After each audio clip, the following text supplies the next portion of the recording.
Hey everyone, okay, so before we get on to the main video, I just want to mention a couple of things and I'll be very quick, I promise. So at the end of last year, or about 6 months ago, I released a video titled Makeup Trends That Need to Die in 2016. And it could have been filmed yesterday. It was on the exact same topic that we have seen blown up in the past 10 days or so. Now, if this video was titled something absolutely vile, something inflammatory, something scandalous, but something awful about somebody, this video would generate hundreds of thousands, probably millions of views, depending on how vile I decided to make the video title and the content. And that's the thing, is that we reward poor behavior. We reward it because the subscriber rate goes up, the views go up, so money goes up. We reward that kind of behavior. There is no punishment for it, apart from the person on the receiving end, who is the one getting the hate and the abuse that happens when we see a social media takedown, because it is a packed mentality. When it's one-on-one, people can normally cope with things because it's a fair and even fight normally. There's just two people. Years ago, 20 years ago, before social media, if you wanted to bully or harass somebody, you had to be in their same physical location to do it. But now we can do it from the privacy of our own homes, behind our computers, our tablets, our phones, our laptops. Do no harm. That is how I live my life. I like to know that when I go to sleep at night, that I have done no harm. I have not harmed anybody during my day. And I think that that's a nice way to live. And that's how I want to be treated, and that's how I want to treat other people. The beauty community is one of the ugliest communities there is. And it needs to change, and I'm hoping, and I hope that something will be learned from this before it's too late, because it is only a matter of time otherwise before something so ugly happens, something so inflammatory, that somebody does something so drastic to themselves that it can't be undone. And that's where we're heading, and I'm hoping that this has been a wake-up call, and that we will all try and behave kindly to each other and respectfully to each other and nicely to each other, and that we do no harm. Thank you for watching, and we'll get on with the video.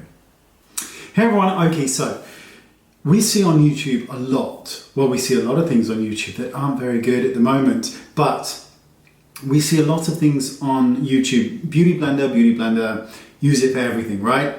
So, oh, stray hair. So, let me show you how I would go about doing foundation, and you'll get the most beautiful results with this. So I'm going to be using RCMA, and this is Olive 2, which is a really good match for me. I'm not going to use any wanky foundations that are, you know, the old school ones work best for me. You know, RCMA, we've got Cinema Secrets, which is like the same thing, and William Tuttle. You know, these are like, this is like 60 years old, these kind of foundations, so who cares? That's what we're using. So we're going to start with a brush. So I'm collecting product onto the bristles, and then I'm going to buff it onto the skin with a brush. Now you can use a flat foundation brush. If you're using a liquid foundation, use whatever brush you want. The point is the first thing you're doing is buffing the product into the skin.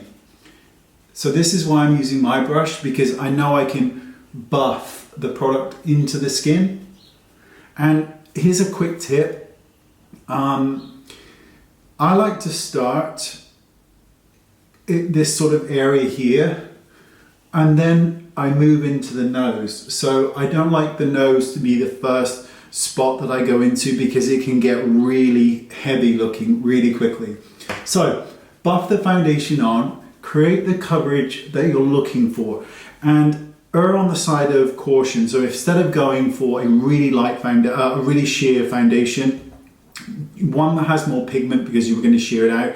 So like this is like 40-50% pigment.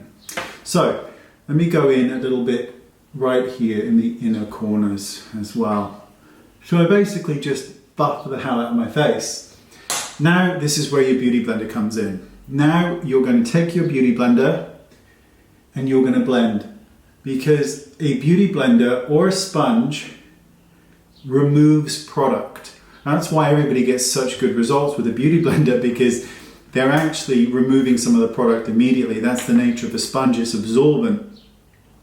So we're now going over everything we've just done and making sure that it's one with the skin, because we've created the coverage we want with the brush, because the brush isn't absorbing any of the product.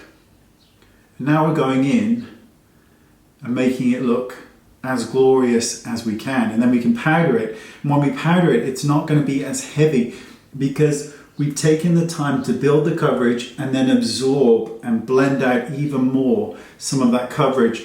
And the pressure I'm using here is quite a firm pressure, and I'm making sure that every area that I've done is covered, because it's going to look more beautiful in real life, which is what we want. We want that flawless look, but we don't really want it the way that we see on YouTube and Instagram sometimes, because in real life it can look really heavy.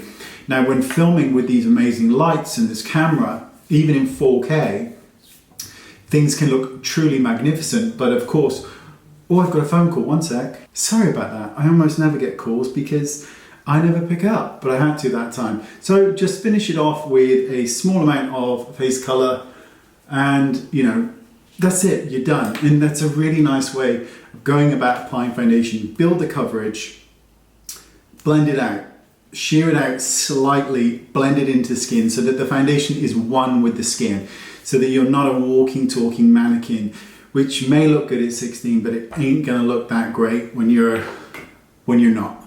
All right, there you go. Thanks for watching. Links down there, and I'll see you all soon. Bye bye.